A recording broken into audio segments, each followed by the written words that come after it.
तार साहब, आज पाकिस्तान की जो असेंबली है, कौमी असेंबली जिसे हम बोलते हैं, उसका आज आखिरी दिन है और आज हुकूमत ख़त्म हो रही है। अब पाकिस्तान में ये कहा जा रहा है कि नए इलेक्शंस आ रहे हैं और ये भी कहा जा रहा है कि इलेक्शंस डिले जो हैं वो हो रहे हैं। तार साहब, आप क्या समझते हैं इन 5 सालों में पाकिस्तान कहाँ खड़ा हो गया? हम भारत को देखते हैं, उनकी तो ग्लोबल स्ट्रेटेजिक पार्टनरशिप्स हैं अमेरिका के साथ, फ्रांस के साथ, यूएई के साथ, जीसीसी के साथ।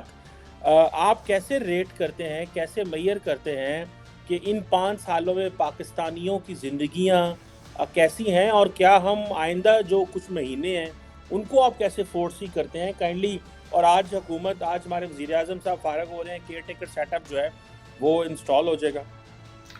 चीमा साहब, मैं कोशिश करता हूं कि पिक्चर सारी ड्रा करूं आपको। सबसे पहले तो पाकिस्तान के हवाले से कि आखिरी दिन है और आखिरी दिनों में रोजाना डेली बेस पे हमारे शहबाज शरीफ साहब जो है वो एडमिशन करते हैं कि आर्मी चीफ साहब जो है वही इस सारी जो तरक्की का ख्वाब भी उन्होंने देखा है, फ्लाई ओवर भी उन्होंने बनवाए हैं और उनके बगैर कुछ नहीं हो सकता। तो मेरे ख्याल में ये एडमिशन है सबसे पहले तो कि पाकिस्तान में civilian setup is a failure. They can not deliver anything, they are not serious. पहले भी जो जितने तज्जियाकार हैं दुनिया सारी के, वो हमेशा ये कहते थे ये प्रोजेक्ट अनाउंस कर देते हैं, फॉलो अप नहीं कर पाते, क्योंकि शायद ये कमीशनें ले लेते हैं, उसमें से सारा कुछ अपना जूस ले लेते हैं ठेकेदारों से, फिर फॉलो अप नहीं करते। ये पहले भी ये है और ये बार बार जो शहबाज शरीफ साहब इस चीज का हर तकरीर के अंदर, हर इवेंट के अंदर, चाहे वो मिनरल के बारे में हो, भाराकऊ का फ्लाई ओवर हो, जो भी तकरीर करते हैं उसमें मुसलसल वो इस चीज को मेंशन करते हैं और इससे ये इंडिकेटर है सबसे पहले कि सिविलियन सेटअप इस पे। तो उसी हवाले से अगर देखा जाए, अब असेंबलियों की बात करते हैं। असेंबलियों के अंदर अपोजिशन लीडर राजा रियाज हैं, मैं नो ऑफेंस टू देम, लेकिन उनकी कैपेसिटीज किसी भी पाकिस्तानी से ढकी छुपी नहीं है कि पार्टियां पीडीएम एक तरफ और दूसरी तरफ अपोजिशन मौजूद नहीं है। और after the no confidence vote और आफ्टर पीटीआई के जब एमएन ने जब उन्होंने रिजाइन दिए थे, तो जो उसके बाद ये लेजिस्लेशन जो थी उसके बाद करना बड़ा एक सवालिया निशान है उनकी हर लेजिस्लेशन के ऊपर। Without an opposition, without a majority of the MNS, जब वो निकल गए तो अपने इलाकों को वो रिप्रेजेंट करने की सलाहियत नहीं रखते थे। एक तो ये, तो उसके बाद इन्होंने ये किया जो आखिरी दिनों में मैंने आपको बताया था, इन्होंने 59 के करीब जो है जिस कानून पास कराने की कोशिश की है, बल्कि जिसके ऊपर रजा रबानी साहब की तकारीर मौजूद हैं, उसके ऊपर वो हमारे जो एक सेनेटर हैं फजलुर रहमान ग्रुप से, उनकी तहफ़्फ़ुज़ात मौजूद हैं। उन्होंने खुल खुला के, बल्कि रजा रबानी साहब ने तो बिल जो थे पेश किए तो फाड़े उन्होंने कहा था। और आज एक खातून है जो आज बिल्कुल उन्होंने बड़ी सही बात की है, सायरा बानो उनका नाम है। उन्होंने आज असेंबली में खड़े होकर स्पीच दी। उन्होंने कहा कि अगर पाकिस्तान इस तरह ही बेचना था, हर चीज करनी थी, पूरा पाकिस्तानी ओलक्स पे लगा दिया जो ओलक्स फॉर्म है। उन्होंने इतराज किया कि ये हमारे साथ क्या मजाक हो रहा है, पाकिस्तान के अवाम के साथ क्या मजाक हो रहा है। जो मैं उसमें एक चीज जो उसमें सारे कवानीन के बारे में तो मैं नहीं पढ़ सका कि क्या किया, लेकिन एक कानून आजम नजीर ताड़ साहब ने किया और इस वक्त वो तवज्जो का मरकज है, जिसमें कहा गया है कि पीआईए और आपके सारे एयरपोर्ट्स और उसमें खासकर रोजवेल्ट होटल इन न्यूयॉर्क, उसके बारे में जो उन्होंने बातें की हैं, उसका जब उस पर मैंने खुद अपने कुछ पढ़ने की कोशिश की तो नजर ये आया उसमें से कि आईएमएफ ने कहा है कि आप इन चीजों के, हम जो आपको पैसे देते हैं, आप इनमें से नुकसान को आप उसमें डाल देते हैं और we can not afford to do it. तो उसमें मैं बताना चाहूंगा कि माजी में हर गवर्नमेंट ने उसके ऊपर हाथ साफ करने की कोशिश की है। हालांकि हमारे अमीरुल मोमिनीन के दौर में भी कई उसके दफा लोगों ने उसमें इंटरेस्ट शो किया। जेरड कुशनर साहब के बारे में कहा गया कि शायद वो इंटरेस्टेड हैं और कोई मिडल मैन के जरिए कुछ हो रहा है। अब पता नहीं है जो आज ये आईएमएफ वाले करने वाले हैं, ये देखें इसमें अब जब बेचा जाएगा तो किकबैक्स ली जाएंगी या किस तरीके से किया जाएगा। लेकिन आई होप के एक कोई ट्रांसपेरेंट किस्म का इसमें से चीजें निकले। अब देखें इसमें क्या होता है। ये एक अजीब सी सूरत हाल बन चुकी है। रीजन के हवाले से आपने बात मैं करना चाहूंगा कि श्रीलंका जो है फ्रांस के साथ अपनी नेवल एक्सरसाइज कर रहा है इंडियन ओशन में, और दूसरा उसके बाद भारत जो है वो फ्रांस से एटॉमिक सबमरीन लेने की बातें कर रहा है, और जो वो ऐसी सबमरीन है जिनके अंदर ही रिएक्टर मौजूद है एटॉमिक, और they have capacity and ability to stay under the water for unlimited period of time. एक ये है।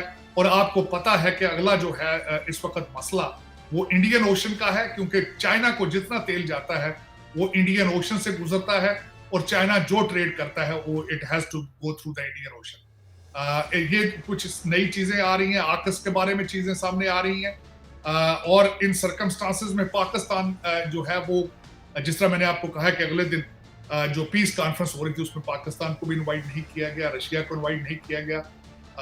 जो नई कुछ चीजें आ रही हैं भारत के हवाले से, भारत वीट एक्सपोर्ट करने के बारे में, इंपोर्ट करने के बारे में सोच रहा है, शॉर्टेज है वहां पे भारत में, क्योंकि पिछली दफा सुना है जो बिजाई का सीजन था उसमें भारत अपनी गंदम को जितना उनका टारगेट था उस तरीके से उसको हैंडल नहीं कर पाया।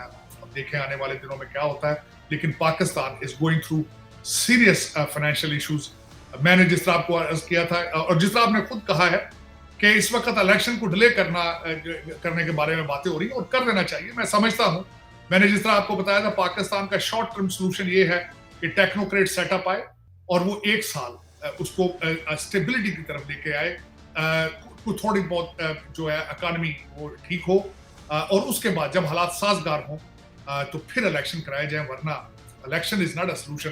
क्योंकि इलेक्शन, चीमा साहब मैं आखिरी पॉइंट ये अर्ज करना चाहूंगा, इलेक्शन तब जरूरी होते हैं जब पार्टियों के पास इकोनॉमिक रोड मैप मौजूद हो, इनके पास कोई पॉलिटिकल रोड मैप मौजूद हो। इन पार्टियों के पास कुछ भी नहीं है सिवाय करप्शन के, तो Pakistan solution is not election. Election का सोल्यूशन तो तब होता ना कि हर पार्टी का अपना अपना इकोनॉमिक रोड मैप होता, और लोग उसमें से एक रोड मैप को पिक करते, उनको मैंडेट दिया जाता कि आप इस तरीके से हमारी इकोनॉमी इंप्रूव करें। तो इनके किसी के पास कोई सोल्यूशन मौजूद नहीं है, तो election is not a solution. Solution is a economic stability, और उसके लिए इकोनॉमिक इमरजेंसी लगाना बहुत जरूरी है। एक बड़ी ECL की जरूरत है। लोग अभी भी जहाजों में थैले भर भर के उड़ रहे हैं, फ्लाई कर रहे हैं, और इस सिस्टम बिल्कुल बेकार लाचार। बिल्कुल सही कह रहे हैं तार साहब, सिस्टम तो बेकार और लाचार है, और हमारे पास जो हैं वो ऑप्शंस भी कोई नहीं है। आज आपने भी एक न्यूज़ शेयर की थी कि अफ़गानिस्तान के हवाले से तार साहब, हमारे लिए तो अफ़गानिस्तान ही मसला बनता जा रहा है। आप इमेजिन कर सकते हैं कि हमारे मिनिस्टर साहब हैं, एक रियाज पीरज़ादा साहब, वो कह रहे थे कि अफ़गानिस्तान हमारे लिए कोई मसला नहीं है, दहशतगर्द हमें वहाँ से हमले नहीं कर रहे। आर्मी चीफ कह रहे हैं नहीं, हमें वहाँ से जो वो हैं मसले हो रहे हैं। आज उन्होंने कहा है कि जी ह्यूमन राइट्स के मिनिस्टर हैं, वो कहते हैं जी अफ़गानिस्तान की कोई इन्वॉल्वमेंट नहीं है टेरर इंसिडेंट में, जबकि हमारे आर्मी चीफ कह रहे हैं। तार साहब, हमारा खिता मज़ीद वोलेटाइल हो गया है, इंडिया हमारे हाथ में नहीं आ रहा, अफ़गानिस्तान के साथ हम वैसे के उधर ही बैठे हुए हैं। चीनी इतने नाराज़ हैं कि सिक्योरिटी लेंस से देखते हैं कि चीनी एम्बेसडर यहाँ मौजूद नहीं है, उनका वाइस प्रीमियर आया है तो 3 दिन के लिए इस्लामाबाद जो है वो बंद कर दिया। आपको लगता है कि ये केयर टेकर सेटअप और ये हुकूमत की ये जो 5 साल है, पर्टिकुलरली इमरान खान ने कहा कि हमें 40-50 हज़ार बंदा पाकिस्तान लाना पड़ा, जिनमें 6-7 हज़ार दहशतगर्द थे, हम एक नए जो है वो मसले में गिर गए हैं, और हमारी सियासी जमातों के पास, आप इकनॉमिक रोड मैप की बात करते हैं, उनके पास खित्ते के लिए भी कोई रोड मैप नहीं है। वो आज तक ये फैसले ही नहीं कर सके कि हमें दहशतगर्दों से बात करनी है या नहीं करनी। आप ये अफ़गानिस्तान के मसले को कैसे देखते हैं, और आपको लगता है कि सियासी जमातों की lack of understanding for Afghanistan and TTP and दहशतगर्द जमातों के बारे में आइंदा इलेक्शन में आपको वायलेंस नज़र आ रहा है? जो ये जाहिर बात है, इलेक्शन जो सीज़न है वो तो शुरू हो गया। देखें, इसमें हमारे आर्मी चीफ साहब ने अगले दिन पेशावर एक इवेंट के अंदर उन्होंने कहा है कि जो Afghanistan is violating the Doha agreement. उन्होंने इस चीज को आइडेंटिफाई किया, जिस तरह आपने खुद फरमाया है कि दहशतगर्द वहां से आ रहे हैं। दोहा एग्रीमेंट क्या है कि अफगानिस्तान की सरजमीन को दहशतगर्दी के लिए इस्तेमाल नहीं करने दिया जाएगा। This was the commitment of Taliban. लेकिन वो उस कमिटमेंट पे वो खड़े नहीं हो रहे। TTP has a safe heavens.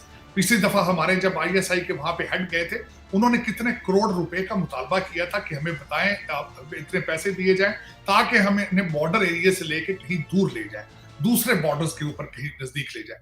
इसका मतलब है कि we know exactly what the issue is, but why we are not serious to handle it. आपने एक दफा पाकिस्तान, मुझे याद है कि उन्होंने एक दफा हमारे F-16 ने फॉलो किया था जो अटैकर्स आए थे वहां से। Why don't you repeat the same exercise?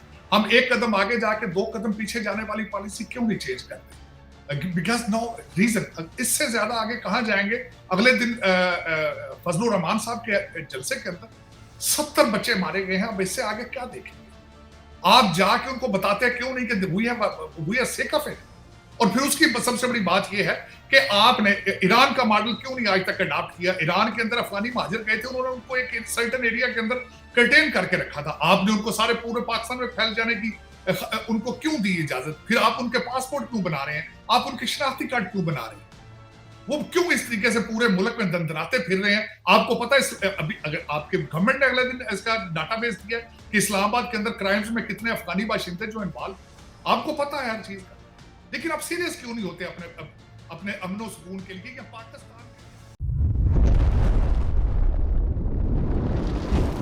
Eklavya news India, अंतर्राष्ट्रीय खबरों का मंच।